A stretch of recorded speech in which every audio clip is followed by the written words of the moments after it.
বিজয়ী করবে, আমাদের ওপরে তারা বিজয়ী হবে, আমাদেরকে পরাজিত করবে। রোম সোমবার রেডি হয়ে গেছে। আল্লাহ কোরআনে সূরা রোম দিয়ে দিয়েছেন। বিশ্ব নবী সৈন্যদেরকে বললেন, ও আল্লাহর গোলামের দল, ও আল্লাহর গোলামের দল, আলী রে, ওসমান রে, রে আবু বকর, কে আছো, উমার, এ খালিদ বিন ওয়ালিদ, এবার তোমরা রেডি হও। কতজন সৈন্য বিশ্ব নবী নিলেন সঙ্গে মোতার প্রান্তে যাওয়ার জন্যে? 30,000 সৈন্য। 30,000 সৈন্য। কতগুলো বললাম? বেঈমানরা কত আছে? 1.5 লাখ।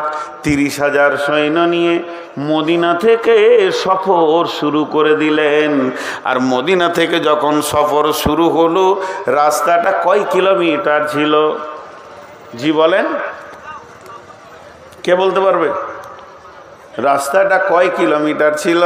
তখন তো কিলোমিটার ছিল না, এখন কিলোমিটারে এসে গেছে। 1900 কিলোমিটার রাস্তা, পাহাড়ি রাস্তা। শুধু তাই নয়, পাহাড় পর্বত মরুভূমিকে পার করে তাদেরকে যেতে হবে। এই রকম পাহাড়ি রাস্তা, 1900 কিলোমিটারের রাস্তা তারা রেডি হয়ে গেল। এবার মুনাফিকরা ভিতরে ঢুকে গেল। মুনাফিকরা বলছে, যাস না, প্রচণ্ড গরম, এত গরমে গিয়ে তোরা কি মরবি, এই মোহাম্মদের পেছনে যাস না। বিভিন্ন রকম বোঝাতে লাগলো। ভাইয়া, সূরা তওবার মধ্যে আল্লাহ আয়াত দিয়ে দিলেন, হে নবী তুমি বলে দাও, এই যে 54 ডিগ্রি সেলসিয়াসের গরম, বালি তো পুড়ে গেছে, পায়ের চামড়া উঠে যাবে, তোমাকে পাহাড়ে উঠতে হবে, নামতে হবে, চড়াই উতরাইকে তুমি ভয় করে যাবে না। কিন্তু শুনে লাও, এর থেকে জাহান্নামের আগুন আরো গরম। সাহাবীরা বের হয়ে গেলেন। কয়জন? 30,000। কয়জন বের হলেন বলেন? আর ওই দিকে আছে কয়জন? 1.5 লাখ। তাহলে 1.5 লাখ বেশি না 30,000 বেশি? 1.5 বেশি না 30 বেশি? 1.5 কম 30 বেশি। আরে 1.5 কম, দেখেন না, একের পরই তো 1.5 লাখ সৈন্য নিয়ে ময়দানে যখন হাজির বিশ্বনবী, একবার আল্লাহর মুজাহিদদের দিকে এরকম করে নজর ফিরিয়ে দেখলেন, সৈন্য যেন সব রেডি হয়ে আছে। তারপরও বিশ্বনবীর মুখটা বড় ভারাক্রান্ত হয়ে গেছিল যে আমার আল্লাহর গোলামেরা, আল্লাহর মুজাহিদেরা আজকে কি ইসলামের পতাকা তুলবে, না ইসলাম আজকে মিটে যাবে? এই কথা বললেন। মনে মনে ভাবছেন, আল্লাহর কাছে হাত দুটি তুলে দিয়ে বললেন, রব্বানা, হে আমাদের রব, উনসুরনা, তুমি আমাদেরকে সাহায্য করো, আলাল কওমিল কাফিরিন। চেহারাতে একটু ছাপ পড়েছে, চিন্তা ছাপ। হযরত উমর কি বলছেন, ইয়া রাসূলুল্লাহ, ইয়া হাবিবাল্লাহ, আপনি কি কোনো টেনশন করছেন নাকি? হযরত উমরকে বিশ্বনবী বলে ফেলেন, উমর রে, আজকে তোমার কি মনে হয়? হযরত উমর বলেন, ইয়া রাসূলুল্লাহ, বিজয়ী তুলব ইনশাআল্লাহ। ইসলামের পতাকা রোমের মাটিতে গেড়ে দিয়ে চলে যাব। রোম আজকে আমাদের হাতে আসবে। হযরত উমরের কথাটা শুনে বিশ্বনবী বললেন, উমর রে, ছাগলের সঙ্গে বাঘের যুদ্ধ হচ্ছে। 30টা তোমরা দাঁড়িয়ে আছো, 30,000, ওরা দাঁড়িয়ে আছে 1.5 লক্ষ। বিশ্বনবীকে তখন আনন্দ দেওয়ার জন্য উমর বলছেন, ইয়া রাসূলুল্লাহ, 30,000 সৈন্যকে আপনি রেস্ট করতে বলেন, ওদেরকে তাঁবুতে, আমাকে একাই ছেড়ে দেন, 1.5 লাখে ঘর পাঠিয়ে দিছি। নবীজি বলেন, উমর রে, এত সাহস তুমি কিলে কেমন করে পেলে? হযরত উমর উত্তর দিলেন, ইয়া রাসূলুল্লাহ, আপনি বলেছেন যার দিলে আল্লাহ আছে তার দিলটা হলো জীবিত, আর যার দিলে আল্লাহ নাই সে হলো মুর্দা। আমি উমর একাই জীবিত, 1.5 লক্ষ মুর্দা দাঁড়িয়ে আছে আমাদের সামনে। একটা বাঘের মতো হুঙ্কার মারব, ময়দান ছেড়ে দিয়ে, এক বাঘ 1.5 লক্ষ ভেড়ার জন্য যথেষ্ট। ময়দান ছেড়ে দিয়ে চলে যাবে। যখন তুমুল যুদ্ধ মহড়া শুরু হয়ে গেল, বন্ধুরে, আল্লাহ কোরআনে দিলেন, গুলিবাতির রোম, 30,000 সৈন্য বিশাল রোম সাম্রাজ্যকে দখল করলেন। শুধু দখল করেনি, তাদের সিংহাসন পর্যন্ত পৌঁছে গেলেন। শুধু পৌঁছায়নি, সেখানে যে আপনার কিনা সোনার তাজ ছিল, সোনার শেকল ছিল, স্বর্ণ যত ছিল সবকে টেনে হিঁচড়ে বের করে নিয়ে এসে মসজিদে নববীর গোডাউনে ছুঁড়ে ফেলে দিলে বাইতুল মালে জমা করে দিয়েছে। এর নাম হলো আমরা সেই সে জাতি, আমরা সেই সে জাতি। কিন্তু আজকে আমরা কি, আজকে আমরা, জি ভাই শুনেন, আজকে আমাদের অবস্থাটা কোন জায়গায় পৌঁছে গেছে। খোদায় পাইয়া, আল্লাহ রে পাইয়া বিশ্ব বিজয়ী একদিন ছিল যারা, আল্লাহকে হারিয়ে ভীত পরাজিত আজ দুনিয়ায় তারা। আল্লাহর সঙ্গে যুক্ত সদাই ছিল যাহাদের মন, দুঃখে রোগে শোকে অটল ছিল যাহারা সর্বক্ষণ।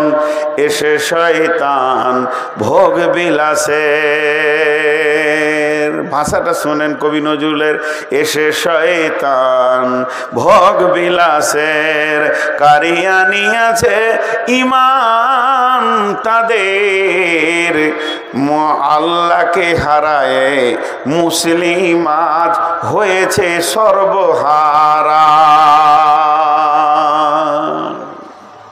আজকে আমরা শেষ হয়ে গেছি। তাদের সঙ্গে কে ছিল না? আল্লাহ। আমাদের সঙ্গে আল্লাহ নাই, আমাদের সঙ্গে আল্লাহ নাই, আমাদের সঙ্গে আল্লাহ নাই, শেষ হয়ে গেছে। আল্লাহর সাথে সম্পর্ক অনেক আগে কেটেছে।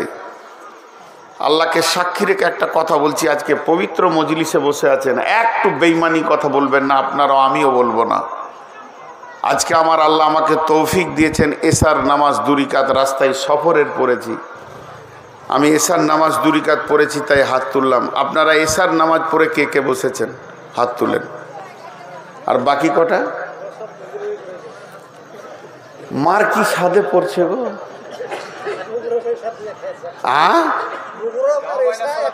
যাই করেছেন এশার নামাজ পড়েছেন কিনা, আর বাকি যেগুলো হাত উঠলো না, আহা, এরা বজরঙ্গের থেকেও খারাপ, এরা বিজিবির থেকেও খারাপ। ভাই আমার, ভাবিয়েন না লোককে দোষ দিতে সময় লাগে, কিন্তু আমি কে নিজেকে খুঁজে পাইনি।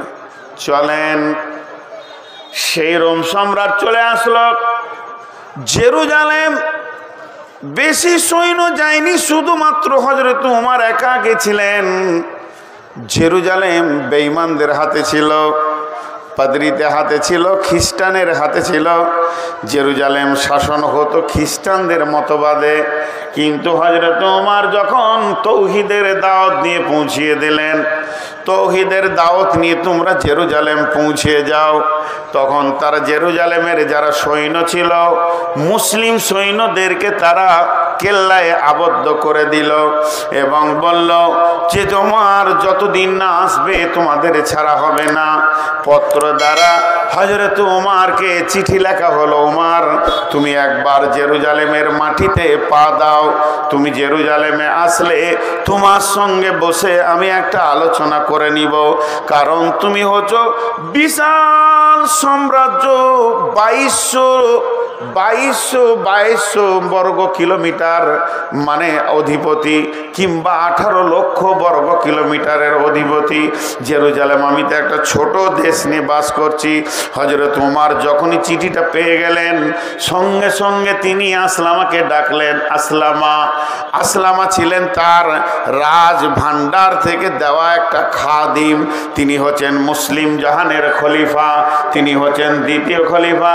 বিশ্ব নবী পৃথিবী থেকে চলে গেছেন, হযরত আবু বকর চলে গেছেন, এরপরে উমারের জামানা চলে এসেছে, হযরত উমার সেখানে রয়েছেন।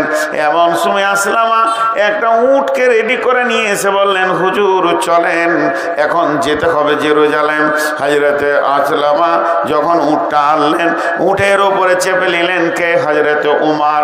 হেরি পশ্চাতে চাহি, তুমি চলিয়াছ রৌদ্র দগ্ধ দুর্মরু পথ বহি, জেরুজালেমের কেল্লা যেতাই আছে অবরোধ করি, বীর মুসলিম সিনা দল তব বহুদিন মাস ধরি, দুর্গের দ্বার খুলিবে তারা বলেছে শত্রু শেষে, উমার যদি গো সন্ধি পত্রে স্বাক্ষর দেয় এসে।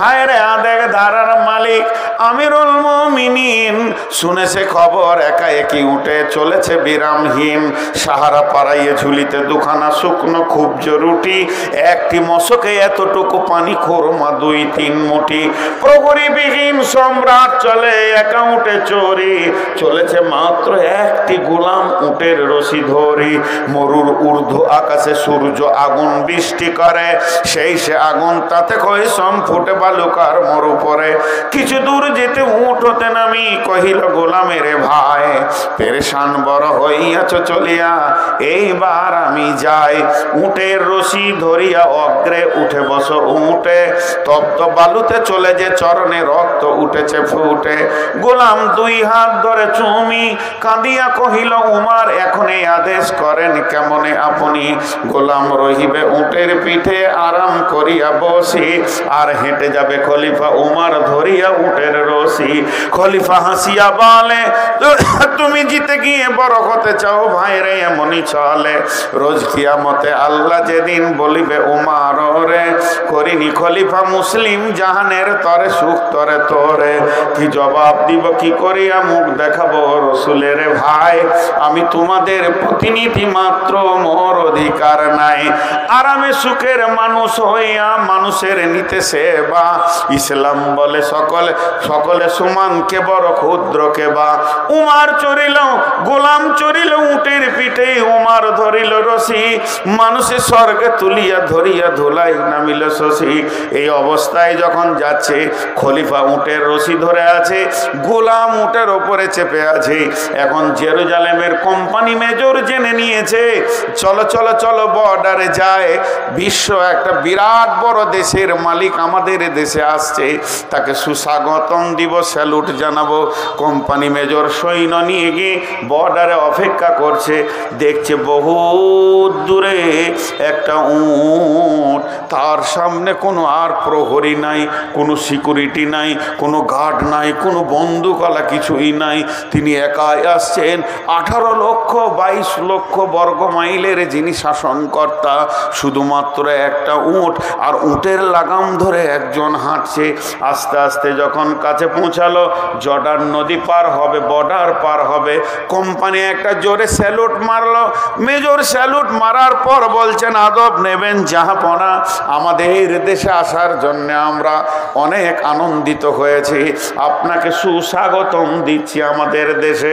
এমন সময় অঝোর নয়নে কাঁদতে শুরু করেছে আসলামা, উটের পিঠে কাঁদছে আর বলছে, আমাকে কেউ স্যালুট দিয়েন না, আমি তো উমার নয়, আপনাদের চিনতে ভুল হয়ে গেছে, আমি হলাম উমারের খাদিম, উমারের গোলাম, যিনি উমার তিনি উটের লাগাম ধরে হাঁটছি, ওনার হুকুম তাই আমি উটের ওপরে বসে আছি, ওনার হুকুম না হলে আমি নেমে যেতাম, অতএব যিনি লাগাম ধরে হাঁটছেন ইনি হলেন 18 লক্ষ বর্গ মাইলের বাদশাহ। কোম্পানি মেজর অবাক, হায় আল্লাহ, আমরা এতদিন রাজা দেখেছি, বাদশাহ দেখেছি, মন্ত্রী দেখেছি, পূর্ণাঙ্গ মানুষ এখনো দেখিনি। হযরত ওমরকে বলছে, তুমি কত দামি মানুষ, এত দামি মানুষ কোনোদিন দেখিনি। তারপরে গেল গির্জা ঘরে, বিশাল গির্জা, খ্রিস্টানদের গির্জা ঘরে তাকে স্বাগতম জানানো হলো। ওমর গির্জা ঘরে উঠলেন, পোপের সঙ্গে কথা বলছেন। গির্জার যে মেন পোপ, সেই হচ্ছে দেশের শাসক। কথা বলতে বলতে হঠাৎ ওমর পোপকে বলছেন, ছোট হয়ে আদবের সঙ্গে বলছেন, হযরত ভাই আমার, একটু আমাকে ছেড়ে দেন, আমি 2 রাকাত নামাজ পড়ে আসি। গির্জার পোপ তখন অবাক, এত বড় মানুষ, এত এত বড় দাপটওয়ালা মানুষ আমার কাছে ছুটি চাইছে, কেমন কথা। তার দিলটা গলে গেল। তখন তিনি বললেন, আমাদের এই আঙ্গিনায় গির্জায় পড়িলে নামাজ হবে নাকি কবুল আল্লাহর দরবারে? একবার আপনি এখানে নামাজটা পড়ে নেন। তখন হযরত উমর উদাহরণ বুঝালেন, ভাইয়া শুনেলেন, আমার সৈন্য বড়, দেশ বড়, ক্ষমতা বেশি। আমি যদি গির্জাতে 2 রাকাত নামাজ কোনো কোণে পড়ে নি, আমার সৈন্যরা ভেবে নেবে হযরত উমর ইশারা করছে গির্জাটাকে ভেঙে দিয়ে মসজিদ করে নাও। এটা তো আমার আল্লাহ হুকুম দেয়নি, এটা আমার নবীর বিধান নয়। কর মসজিদ, গির্জারে ভেঙে মসজিদে মুসলমান এ কোনো দিন হতে পারবে না। আমাকে ফাঁকা জায়গায়, একটু ফাঁকা খোলা মাঠে 2 রাকাত নামাজ পড়ার সুযোগ দেন। যখনই এই কথা বলা, তখন সারা জেরুজালেমের যিনি শাসনকর্তা পোপ এইভাবে উমরের হাতটা ধরে বললেন, আশহাদু আল্লা ইলাহা ইল্লাল্লাহু ওয়া আশহাদু আন্না মুহাম্মাদান আবদুহু ওয়া রাসূলুহু। রাগ করিয়েন না। পশ্চিমবঙ্গে আমার যথেষ্ট বদনাম আছে। আমি কমেন্টগুলো দেখি না তা নয়, দেখি। পরিস্থিতি আমাকে বেকন্ট্রোল করে রেখেছে। হয়তো 25 সালের শেষ দিকে, মানে আমার আর 10 দিন জালসা আছে, 10 দিন মনে হয় 11 দিন হবে, 11-12 দিন।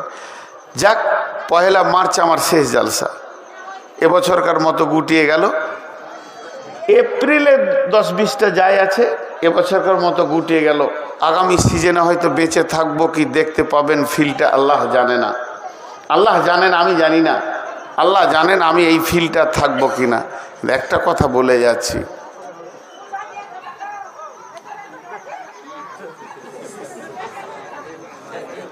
পানি খাই। হ্যাঁ,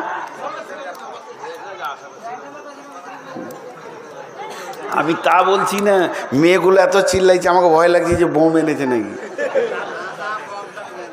ছুড়ে দিতে পারে। তো আমি আপনাদের সামনে একটা কথা বলে যাচ্ছি, খুব ঠান্ডা মাথায় আপনারা কথাটা শুনবেন। ভুল হলে আপনাদের পায়ের জুতোগুলো আমার মাথাতে ছুঁড়বেন, আমি ফুল বলে কুলিয়ে নেব। আমি আলিমদেরকে আগে বলছি, এই জাতির প্রথম শ্রেণী হচ্ছে আলিম। এখন মসজিদে ইমাম ভাতা চলছে কি চলছে না?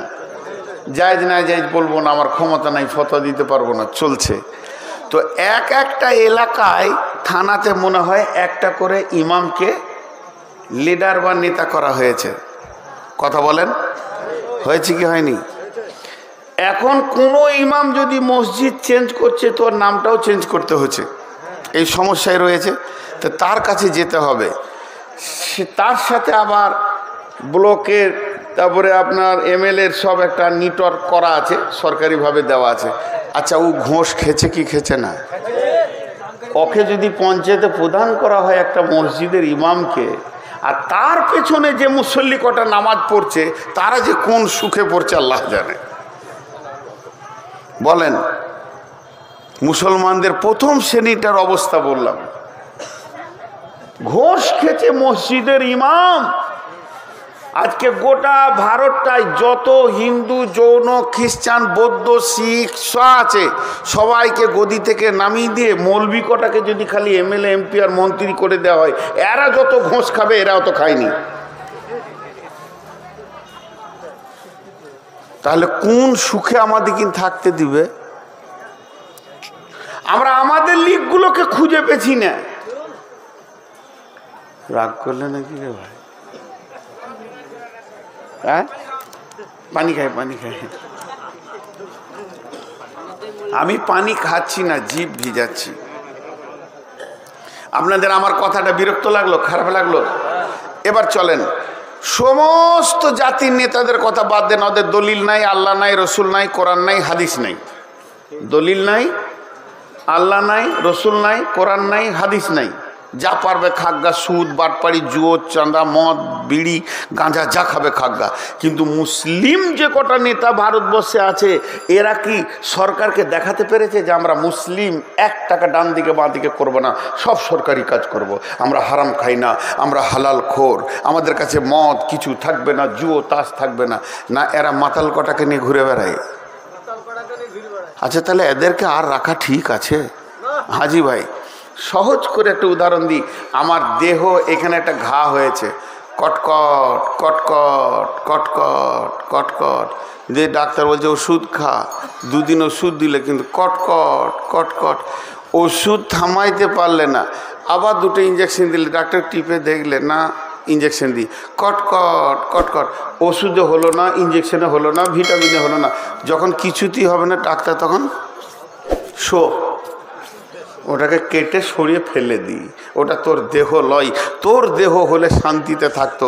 আজকে মুসলিমদের চরিত্র বলেন, গোটা দেশটাকে কটকট কটকট শেষ করে দিয়েছে। এদেরকে অপারেশন করা মানে দেশকে শান্তি করা।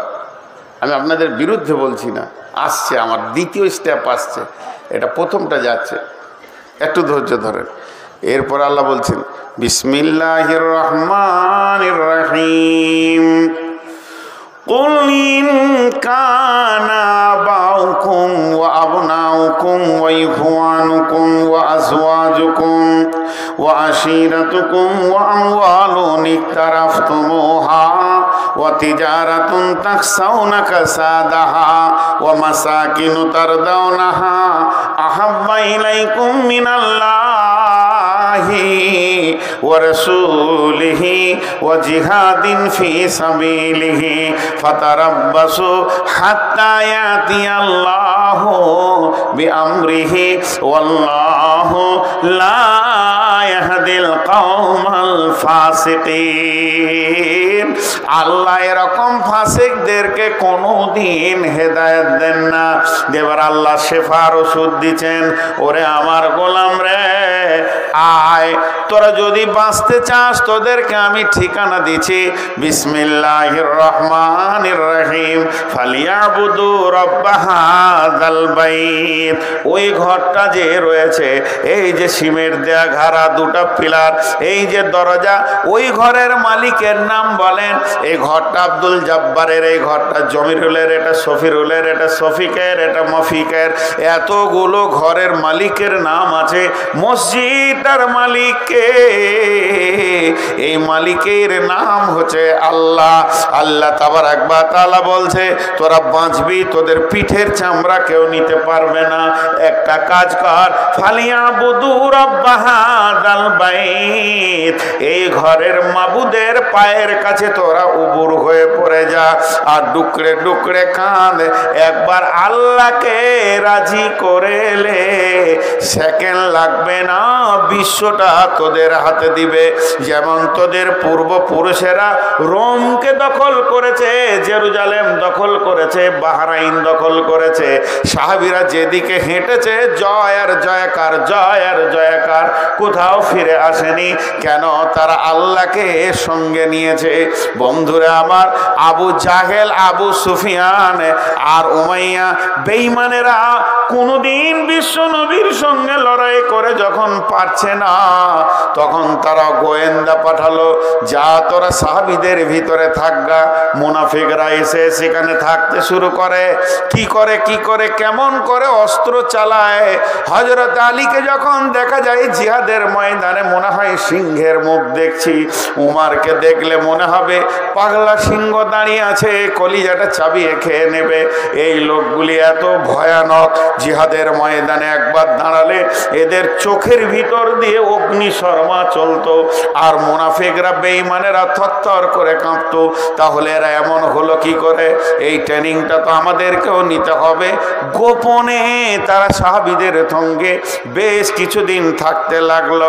তারা করে কি, থাকতে থাকতে গভীর রাত্রিতে আলীর মতো বীরটা উঠেছে, উঠে উজু করে মসজিদে নববীতে কাঁদছে, চোখের পানিতে মনে হচ্ছে না সিংহ শিয়ালের থেকে দুর্বল মনে হচ্ছে, ঢুকরে ঢুকরে কাঁদছে আর বলছে আল্লাহ আল্লাহ আল্লাহ, মওলা জিহাদের মালিক তুমি, জয় বিজয়ের মালিক তুমি, মাবুদ তুমি শক্তি দাও। ফজরের পর আবার সিংহ হয়ে গেছে, তার মানে সারা রাত আল্লাহর সঙ্গে কানেকশন, আর সারা দিন জিহাদের ময়দানে মাস্তান। এদেরকে কে হারাবে? আমাদের তো আল্লাহ নাই, আমাদের তো রসুল নাই, চেহারাতে রসুল নাই, ইবাদতে আল্লাহ নাই। বিয়ে করেছি 27 বছর, হজ করে এসে দেখছি 8টা ছেলের বাপ। হাজিকে জিজ্ঞেস করছি, হাজি সাহেব ছেলে পিলে কয়টা? বলে 4টা বেটি 4টা বেটা। মাশাআল্লাহ টাকা পয়সা হয়েছে। বিয়ে কতদিন হয়েছে? 43 বছর বিয়ে করেছি বাবা, 8টা ছেলের বাপ আমি। আমার বিয়ে রানিং চলছে 43 বছর। মক্কার মাটিতে জিজ্ঞেস করছি, হাজি সাহেব ফরজ গোসল জানেন? বলে জানি না। গোটা ঘর না পাক করে রেখে দিয়েছে 43 বছর ধরে। হাজির ঘরে কোন ফেরেশতা ঢুকবে রে বন্ধু? এবার তার বেটারা জানে কিনা জানি না ওই ঘরটার অবস্থা কি হয়ে আছে। শয়তান বলবে এত বড় শয়তানি তো আমি বলি নাই, সারা বছর ঘরকে না পাক করে রেখে দে। মুসলমান, তোমাকে মুসলমান হতে হবে। এর জন্য আল্লাহ কোরআনে বলেছেন, ইয়া আইয়ুহাল্লাযীনা আমানু আমিনু, ঈমানদার তুমি ঈমানদার হয়ে যাও। ইয়া আইয়ুহাল্লাযীনা আমানু কু আনফুসাকুম ওয়া আহলিকুম নারা, হে ঈমানদারেরা তুমি নিজে বাঁচো, তোমার আহালকে জাহান্নামের আগুন থেকে বাঁচাও। এত কথা আল্লাহ বলেছেন। যে আমার আল্লাহ সূরা সফের ভিতর কি বলছেন দেখেন, আমাদেরকে বাঁচার টিপস দিচ্ছেন। বিসমিল্লাহির রহমানির রহিম, ইয়া আইয়ুহাল্লাযীনা আমানু হাল আদুল্লুকুম আলা তিজারাতিন তুনজিকুম মিন আযাবিন আলীম তুমিনুনা বিল্লাহি ওয়া রাসূলিহি ওয়া তুজাহিদুনা ফি সাবিলিল্লাহি বিআমওয়ালিকুম ওয়া আনফুসিকুম যালিকুম খায়রুল লাকুম ইন কুনতুম তা'লামুন। একটা মজার কথা আপনাদেরকে শোনাই। প্রেয়ার স্কুলে হয় কি হয় না? স্কুলে মাদ্রাসাতে কেমন করে দাঁড়ায়? লাইন সোজা করে দাঁড়ায় কি না? এই কথাটা উত্তর দেবেন আপনারা। এর মধ্যে যুক্তি কথা আছে। এটা আমি পেয়েছি গোলাম মর্তুজার কাছ থেকে। তখন আমি বায়ান শুনছি বসে বসে, শিশু অবস্থায় খুব দামি কথা বলেছিলেন, এখন আমার ব্রেনে সেটা আছে। প্রেয়ার লাইন হয় একটার পেছনে একটা, একটার পেছনে একটা, এটা একটা লাইন, এটা একটা লাইন, এটা একটা লাইন। আচ্ছা, একের পেছনে এক হলে কয়জন হলো? বলে না, মুখ খুলে না। তার পেছনে এক কয় হলো? তার পেছনে এক কয় হলো? 4। ওরা কয়জন হলো? 4 জন। আর আমার রসুল প্রেয়ার লাইন কিভাবে শিখিয়েছেন? একের পেছনে এক না একের পাশে এক? মসজিদে নামাজে কেমন দাঁড়ান? একের পাশে এক। তা একের পাশে এক হলে কত হয়? 11। তার পাশে এক হলে কত হয়? তার পাশে এক হলে কত হয়? হ্যাঁ, মুসলিম যদি 4টা দাঁড়ায় ওদেরকে 1000টা আসতে হবে। এখনো এই ক্ষমতাটা মুসলমানদের আছে। কি বলেন? আল্লাহ এখনো কেড়ে নেয়নি। ভারতবর্ষে যে কটা মুসলমান আছে ওরা জানে একবার যদি হুঙ্কার ছাড়তে শুরু করে তো ওরা পেচ্ছাপ করে পালিয়ে যাবে। প্রশাসন শুধু ওদের সাথ দিচ্ছে তাই, তারপরও ভারতবর্ষের মুসলমান এখনো ধৈর্যের উপরে দাঁড়িয়ে আছে। যেদিন ধৈর্যের বাঁধ ভাঙবে, যেদিন এরা নামবে, সেদিন বিশ্বের অন্য জাতিরা পালাবার রাস্তা পাবে না। কারণ কি? কারণটাও বলে দিই। এই আয়াতে আছে, আমি আয়াত পড়েছি, আপনাদের বিরক্ত লাগছে নাকি? এই আয়াতে আছে, আমি বললাম আজকে অনেক মূল্যবান কথা বলবো। আমাকে একজন হিন্দু ভদ্রলোক মালদাতে জিজ্ঞেস করছে, অনেক মহব্বতের মানুষ, খুব দেখা সাক্ষাৎ হয়, বলছি এত মারার পরও এরা পেঁচুচ্ছে না কেন? তখন আমি ওকে দুটো কথা বললাম, যে মনে করেলেন একটা 20 তলা বিল্ডিং, বিশাল ছাদ, 200 মিটারের ছাদ, মন দিয়ে শুনবেন, ওকে যে উদাহরণটা দিয়েছিলাম, আর দুজনাই হচ্ছে পাকা চোর, ওই ছাদে লুকিয়ে আছে, আর এসপি গিয়েছে, আর যেই এসপিকে দেখেছে ওরা দৌড়তে শুরু করেছে ছাদে, কিন্তু এসপি কি ছাড়বে? এসপি ছাড়বে না। তো ছাদের উত্তর দক্ষিণ দিক থেকে উত্তর দিকে দৌড়তে এসে, কিন্তু ছাদে সব দেওয়াল আছে, দেওয়াল বড় উঁচু করে দেওয়াল আছে, ওখানে দুটো প্লাস্টিকের দরজা আছে, তো একজন দরজাকে লাত মেরে দিয়ে ওই দিকে চলে গেল, আর একজন দরজার কাছে গিয়ে এসপিকে ধরা দিয়ে দিলে। যে লোকটা লাত মারলো না, ও আর জ্ঞান কি? ও আর জ্ঞান হচ্ছে ওই পাশে আর ছাদ নাই, আমি নিচে পড়বো, 20 তলা নিচে পড়বো, তার থেকে এসপিকে ধরা দেওয়া ভালো, 2-4 বাড়ি যা দিবে। আর যার এটা জানা আছে 100% যেটা দরজা মাত্র, ওই দিকেও বড় ছাদ আছে, সে কি করবে? ওই প্লাস্টিকের দরজাতে একটা লাফ মেরে দিয়ে দৌড়বে। তা শুনালেন, পৃথিবীর সমস্ত জাতি জানে মরে গেলেই শেষ, আর মুসলিমদের জানা আছে মরার পরেই আসল জীবনটা। এর জন্য এরা মরতে ভয় করে না। বিশ্বনবী শহীদের ব্যাপারে কি বলেছেন শুনেলেন? যখন চারিদিকে মার কাট চলছে, তখন তো আমরা রাতেই দৌড়ে বেড়াই। 3টে কথা শুনেলেন। বিশ্বনবী বলছেন যখন কোনো মানুষকে শহীদ করা হয়, সারা পৃথিবী দেখছে ওকে মারছে কাটছে, কিন্তু তার যাতনাটা বিশ্বনবী বলেছেন পিপুলিকা কাটার থেকে বেশি নয়। তার যে জানটা যায়, পিপুলিকা কাটলে যতটা ব্যথা হয়, অতটা ব্যথাই তার জানটা চলে যায়। আল্লাহর নবী বলেছেন এটাই সত্য। 2 নম্বর কথা নবীজি বলেছেন, যখন কোনো শহীদের রক্ত মাটিতে টাচ করে, আমাকে কতল করেছে, কেটেছে, আমার রক্তটা যখনই মাটিতে টাচ করবে, সঙ্গে সঙ্গে আমার সাগিরা কাবিরা সমস্ত গুনাহ মাফ হয়ে যাবে। শুধু একটা গুনাহ মাফ হবে না, ঋণ ইল্লাদাইন, ঋণের গুনাহ মাফ হবে না। আমি যার কাছে পাবো, যে আমার কাছে পাবে, এটা কাউকে পুরা করতে হবে। এর জন্য বিশ্বনবী জানাজায় গেলে প্রথম ঋণের কথা জিজ্ঞেস করে নিতেন। আমার আব্বা মরে গেছে, আমি দাঁড়িয়ে বলবো, ও গাঁওয়ালা, বাপের ঋণের দায়িত্ব আমি নিয়ে নিলাম, বাপকে মাফ করে দাও। তারপরে জানাজা হবে। ঋণ এমন একটা জিনিস, তাহলে শহীদ হওয়াটা কত বড় জিনিস। 1 নম্বর, রক্তটা মাটি টাচ করবে। চুরি, ডাকাতি, বেঈমানি, সুদ, জুয়া, তাস, লুডো, গেনা, ব্যভিচার, লুচ্চামি, বেপরদা, সমস্ত গুনাহ মাফ, তাকে আল্লাহ মাফ করে দেবেন। এরপরে শহীদের মত হবে আসানে, হাসতে হাসতে জান্নাতে যাবে। তাহলে নামাজ কখন থেকে শুরু হয়েছে? নামাজ 5 ওয়াক্তে শুরু হয়েছে, মানে রসুলের মেরাজের রাত্রির পর থেকে নামাজ 5 ওয়াক্তে শুরু হয়েছে। রসুলের মেরাজের রাত্রি থেকে 5 ওয়াক্তে নামাজটা শুরু হয়েছে, রসুলের মেরাজের রাত্রি থেকে। এই নামাজটা চলবে কতদিন? চলতে থাকবে কতদিন? একদম যেদিন পশ্চিমে সূর্য উঠবে, সেই দিনে আজান আর নামাজ বন্ধ হবে। তাহলে কি জিহাদ বন্ধ হয়ে গেছে? জি না, জিহাদ চলছে। জিহাদ শুরু হয়েছে কখন? ইসলামের প্রথম জিহাদ শুরু হয়েছে বদরকে দিয়ে। এই জিহাদটা চলবে কতদিন? খণ্ড খণ্ড ভাবে সারা পৃথিবীর বুকে জিহাদ চলবে বন্ধুরে। জিহাদ তো বন্ধ নাই, এখনো চলছে। এটা চলবে, শেষ হবে কখন?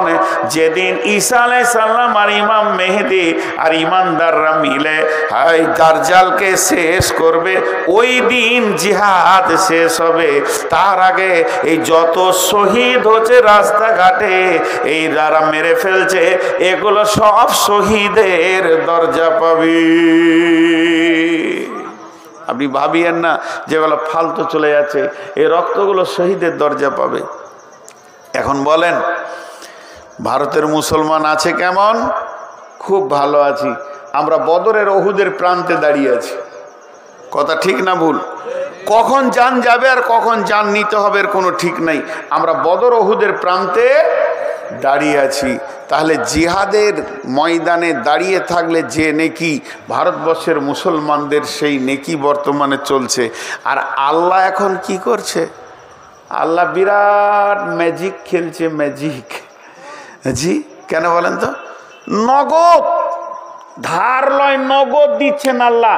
আমাদেরকে বলছে দুধ খা আর মাংস খা, আর বেঈমানদেরকে বলছে গোবর খা আর মুত খা। কি কারিশমা মেশিন চালিয়ে দিয়েছে আল্লাহ। Manufacture to customer direct. আচ্ছা, লজ্জাও নাই। আবার রুটিতে গোবর মেখে খেয়েছে, মুখটাকে এমনি করছে, ভালো লাগে রে ভাই, জোর করে খেয়েছে। আর আল্লাহ আমাদেরকে বলছে দুধ খা, কাবাব খা, টিকিয়া খা, যত খাবি খা, আবার শহীদ হয়ে জান্নাতেও যা। আর ওদেরকে দিয়ে দিয়েছে গোবর খা আর পেচ্ছাপ খা, আবার গোবর মাখ। তাহলে আল্লাহ কত বড় কাজে রেডি চালাচ্ছে। এখন আমরা আল্লাহকে চিনতে পারিনি। এবার আল্লাহ সূরা সফে যে আয়াতটা বললেন, যে আয়াতটা আপনাদের সামনে আমি পড়লাম, ওটা তর্জমা করছি। আল্লাহ তাবারক ওয়া তাআলা বলছেন, হে ঈমানদারেরা, তোমাদেরকে কি এমন একটা ব্যবসা শিখিয়ে দেব না, যে ব্যবসাটা করলে তোমরা আযাবে আলিম থেকে বেঁচে যাবে।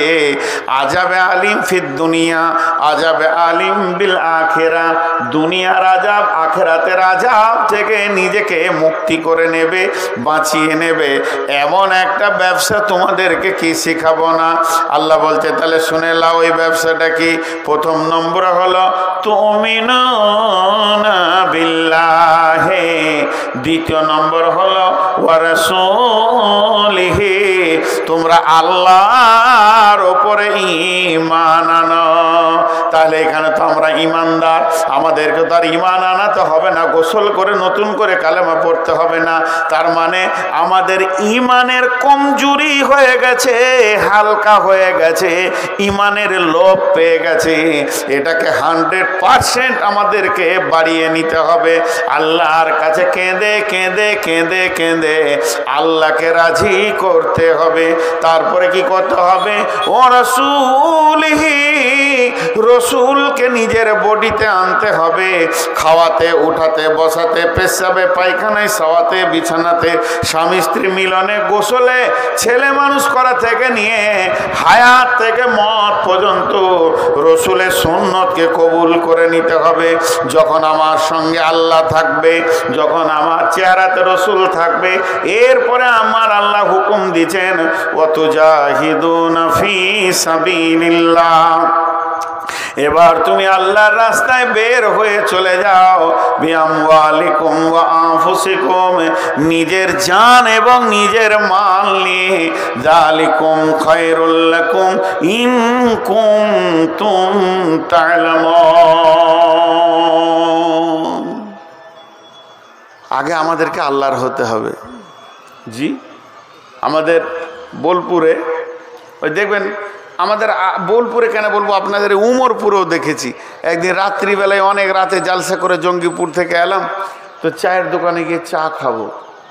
তো আমার গাড়ি দাঁড়িয়ে আছে, এমন সময় একটা গাড়ি এসে লাগলো, খুব দামি গাড়ি, ওসব গাড়ির নাম জানি না, তো দেখে মনে হচ্ছে খুব দামি গাড়ি, কালো কালারের। তো ওরাও নামলো, ছেলে মেয়ে যা ছিল চা খাবে। তো দেখছি একটা কুকুর বসে রয়েছে গাড়ির ভিতরে, জীবিত কুকুর। তো আমি মনে মনে ভাবছি, হায় রে কুকুর, তোরই কপাল, এত দামি গাড়ি চাপছিস, তোরই কপাল। তো এটা হলো ওদের পোষা কুকুর। অনেকে কুকুর পোষে, কুকুর পোষার ব্যাপারে অনেক প্রসেস আছে, কোরআন হাদিসে তার হিসাব আলাদা আছে, সেদিকে আমি বলছি না। তো এই কুকুরটা ওখানে আছে, ঠিক ওই রকম একটা কুকুর, ওই কুকুরকে এই বোলপুরে নামিয়েছে, মিষ্টি দিয়েছে প্লেটে, মিষ্টি খাচ্ছে কুকুরে। তো মিষ্টির দোকানে ছোট ছোট বাচ্চা থাকে, তো তেমনি করছে কুকুরটাকে আর কি। তো ছোট্ট মধ্যে একটা কাঁকড়, পাথর বলা যাবে না, কাঁকড়, এমনি করে কুকুরটাকে মেরেছে এমনি করে। তো কুকুরের মালিক বলছে, এই মারবো থাপ্পড় তো টন টন করে ঘুরবি তুই। তার মানে কি? কুকুরের মালিক, বলেন কুকুরের মালিক আছে, ওই কুকুরটার কি আছে? মালিক আছে। আর রাস্তার ধারে দেখবেন কিছু কুকুর ঘুরে বেড়াচ্ছে, সকালবেলায় সারা রাত ছায়ে শুয়েছিল, আহা হা, একটা কম্বলও মিলে নেই। সকালে উঠে কোনো রকম চায়ের দোকানে গিয়েছে, কাঠে করে পটাশ করে ঠুকে দিল, জিকির করতে করতে চলে গেল পুরীর দোকানে। ওখানে আবার এমনি করে শিখে করে খুঁচিতে,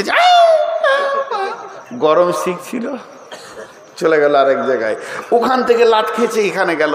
এই লাত খেতে খেতে খেতে খেতে হঠাৎ একদিন দেখবেন কুকুরটা রোডের ওপরে ছিতড়ে পড়ে আছে, নাড়ি ভুঁড়ি বেরিয়ে। লাশ তোলারও কেউ নেই, কাঁদারও কেউ নেই। কেন? কুকুরের মালিক, যেটা বলেন কুকুরের মালিক। আর ওটাতে একটা কাঁকড় মেরেছে, কুকুরের মালিক। আরে আপনারা কথা বলেন না কেন?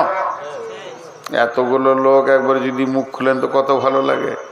ওটা মালিক ছিল, এটা মালিক নাই। আমাদের যতদিন মালিক থাকবে কারো গায়ে হাত দেওয়ার ক্ষমতা নাই। মালিক অ্যাকশন নেবে। কি ভেবেছিস তুই? তা আমাদের মালিকের নাম কি? চারজনের না সবারই? আমাদের মালিকের নাম কি? রাজি আছে তো? বিনা ঈশা পড়ে বসে আছি, আবার ফজর পড়বে না, রাজি আছে তো? কঠিন ব্যাপার। তা আমাদেরকে হতে হবে ঠিক ওই রকম, যার মালিক থাকবে। তাই আল্লাহ এই কোরআনের আয়াতে প্রথম শব্দটা কি বললেন? হে ইমানদারেরা, তোমাদেরকে কি এমন একটা ব্যবসা শিখিয়ে দেব না, যে ব্যবসাটা করলে তুমি আযাবে আলিম থেকে বেঁচে যাবে? সেই ব্যবসাটা হচ্ছে প্রথম আল্লাহকে করে নাও নিজের। বাস, যখনই আল্লাহ তোমার, তা আল্লাহকে নিজে কেমন করে করবেন? আল্লাহ তুমি আমার হয়ে যাও, আল্লাহ তুমি আমার হয়ে যাও, আমি তোমার হয়ে যাই, এই করে হবে না। আল্লাহ তাবারাক ওয়া তাআলা তার জন্য একটা আয়াত দিয়েছেন, বিসমিল্লাহির রহমানির রহিম। কুল ইন কুনতুম তুহিব্বুনাল্লাহ ফাত্তাবিউনি ইউহিব্বুকুমুল্লাহ। আল্লাহ তাবারাক ওয়া তাআলা তার নবীকে বলছেন, নবী হে, তুমি বলে দাও, ইন কুনতুম তুহিব্বুনাল্লাহ, যদি তোমরা আল্লাহকে ভালোবাসতে চাও, আল্লাহকে আপন বানাতে চাও, তাহলে হে নবী তুমি বলে দাও, ফাত্তাবিউনি, তোমরা আমার ইত্তেবা করো, আমাকে অনুসরণ করো, আমি নবী মুহাম্মদ সাল্লাল্লাহু আলাইহি সাল্লামকে অনুসরণ করো। ইউহিব্বুকুমুল্লাহ, আল্লাহকে তোমাকে ভালোবাসতে হবে না, আল্লাহ তোমাকে ভালোবেসে নেবে। আমার রব কেমন, তুমি ভালোবাসা দিয়ে আল্লাহর হৃদয়কে কিনতে পারবে না। তবে শুনে নাও, যদি তুমি নবী মুহাম্মদকে আপন বানিয়ে নিতে পারো, তো আল্লাহ তোমাকে ভালোবেসে নিতে হবে। তাহলে আমার মাথার চুল থেকে পা পর্যন্ত নবী মুহাম্মদের মতো হতে হবে। আমার চুল, আমার মোচ, আমার দাড়ি, আমার জামা, আমার কাপড়, আমার পোশাক, আমার চলাফেরা, উঠা বসা, লেনদেন যেন হুবহু নবী মুহাম্মদকে আপন বানিয়ে নি। যদি এটা আপন বানিয়ে নিতে পারি, তা আমার রব বলছেন, আমার রব বলছেন, ফাত্তাবিউনি ইউহিব্বুকুমুল্লাহ, আল্লাহ তোমাকে ভালোবেসে নেবে।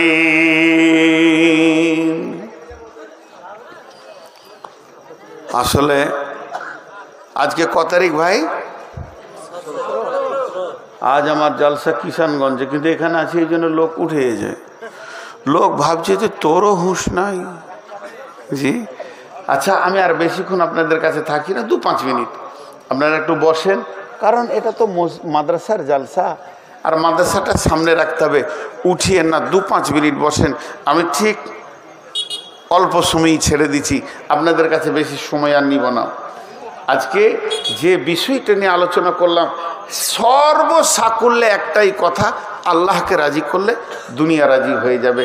আর আল্লাহ যদি নারাজ হবে, সারা দুনিয়া আপনাকে কুকুর, গরু, ছাগল, শুয়োর, কুত্তার মতো পিটবে, আপনার আমার দাঁড়াবার জায়গা থাকবে না। এটার ওপরেই আমি আপনাদের সামনে কথা বলছি, অন্য কিছু নয়। আল্লাহ তাবারক ওয়া তাআলা বলছেন, লাইসাল বিররা তুওয়াল্লু ওজুহাকুম কিবালাল মাশরিকি ওয়াল মাগরিবি ওয়ালাকিন্নাল বিররা মান আমানা বিল্লাহি ওয়াল ইয়াউমিল আখিরি ওয়াল মালাইকাতি ওয়াল কিতাবি ওয়ান নাবিয়্যিন ওয়া আতাল মালা আলা হুব্বিহি যাবিল কুরবা ওয়াল ইয়াতামা ওয়াল মাসাকিনা ওয়া ইবনাস সাবিলি والسائلين وفي الركاب وأقام الصلاة وآتى الزكاة والموفون بعهدهم إذا عاهدوا والصابرين في البأساء والضراء وحين البأس أولئك الذين صدقوا وأولئك هم المتقون। আল্লাহ তাবারক ওয়া তাআলা বলছেন, তুই বুলেট বানবি, তুই এমন একজন হয়ে যাবি বিশ্ব যেন তোর কাছে জ্ঞান নেবে। তাহলে তোকে 5টা জিনিসের উপরে ঈমান আনতে হবে। 1 নম্বরে হচ্ছে আল্লাহর উপরে ঈমান। তার মানে আমি আল্লাহর কথাটা বারবার বলছি, যতদিন পর্যন্ত আল্লাহর প্রতি ঈমান না থাকবে, বন্ধুরে, রসুলের জামানায় রসুল বেঁচে আছেন, হায়াতে রসুলে একজন বেঈমান হালাতে ইসলামের পক্ষে জিহাদ করতে করতে, বেঈমান বললাম, একজন সাহাবী এসে বলতেন, ইয়া রাসূলুল্লাহ, অমুক ব্যক্তিকে দেখলাম সে ইসলামের পক্ষে জান দিয়ে, প্রাণ দিয়ে, সর্বশক্তি দিয়ে জিহাদ করছে। বিশ্বনবী বললেন, লোকটা জাহান্নাম চলে যাবে। এর বিশ্বাস হলো না। তারপরও তো নবীজি বলেছেন, এটা ভাবছেন, গিয়ে দেখছেন যে হ্যাঁ, লোকটাকে যখন কয়েকটা তলোয়ারের আঘাত পড়েছে, নিজের তলোয়ারটা নিজেই বুকে রেখে মারা গেল, খোদকশি করে নিল। তার মানে হচ্ছে ওই সাহাবীটা তখন বুঝে নিল নবীজি যা বলেছেন তা ঠিক। তার কারণ যতক্ষণ পর্যন্ত ঈমান 100% না হবে, বুকের ভিতরে ঈমান না থাকবে, অতদিন পর্যন্ত আপনি জিহাদের ময়দানে গিয়েও নিজেকে কিছু করতে পারবেন না, নিজেকে কবুল করাতে পারবেন না। বেঈমান হালাতে মরে গেলে জাহান্নাম চলে যেতে হবে। এর জন্য আল্লাহ তাবারক ওয়া তাআলা বারবার বলছেন, তুমিনুনা বিল্লাহি, তোমরা আল্লাহর উপরে প্রথম ঈমান আনো, ওয়া রাসূলিহি, রাসূলের উপরে ঈমান আনো। ঈমান তো আমাদের আছে, আল্লাহ এক, বেশাক রাসূল সত্য। তার মানে আল্লাহর হুকুমকে মেনে নাও, শরীরের মধ্যে বডিতে নবী মুহাম্মদকে নিয়ে চলে এসো। ওয়া তুজাহিদুনা ফি সাবিলিল্লাহ, এরপরে তুমি আল্লাহর রাস্তায় জিহাদে চলে যাও।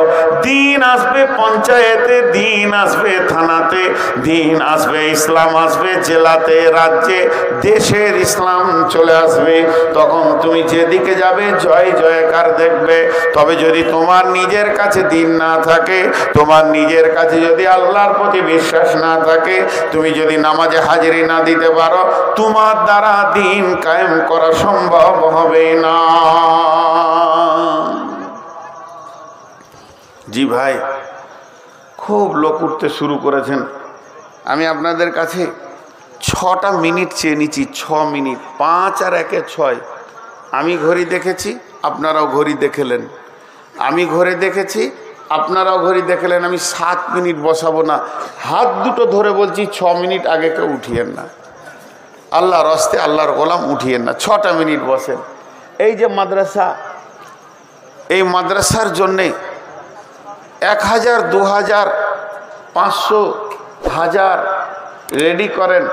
আমি টোটাল বক্তব্যটাকে 1 মিনিটে দিয়ে মাত্র 5 মিনিট আপনাদের কাছে পয়সা নিব। আর মা বোনদের কাছে যারা কালেকশন করছে তারা আরেকবার যান, বলেন নূর মোহাম্মদ আপনাদের কাছে 100-200 টাকা চাইলো। আজকে আমার টোটাল বক্তব্যটা আপনাদের সামনে কোরআন আর হাদিস থেকে যেটা দিতে চাইলাম তার সারাংশ হচ্ছে, কাউকে দোষ দিও না, আমাকে নিজেকে সোজা হতে হবে। যেদিন আমি সোজা হয়ে যাব তো আমার সারা দেশ ইসলাম কায়েম হয়ে যাবে, শান্তি চলে আসবে।